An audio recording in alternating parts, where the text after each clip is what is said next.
Kovo 9.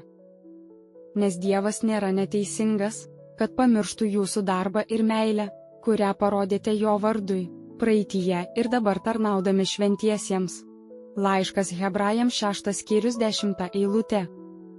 Nei vienas Dievo vaikas neturėtų leisti, kad dabartinės pjūties dienos, su savo brangiomis tarnybos ir bendradarbiavimo galimybėmis su kitais, prabėgtų neišnaudotos.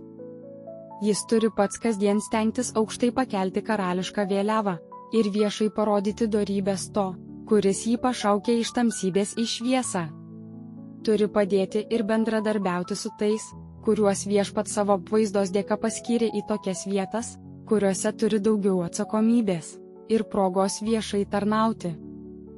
Veikla ir darbas, kuris atliekamas iš meilės ir kurį atlieka šventieji vienas kito tobulėjimui ir tobulėjimui į Kristaus panašumą, visų pirma turėtų būti atliekamas jo vardui ir Dievo garbei.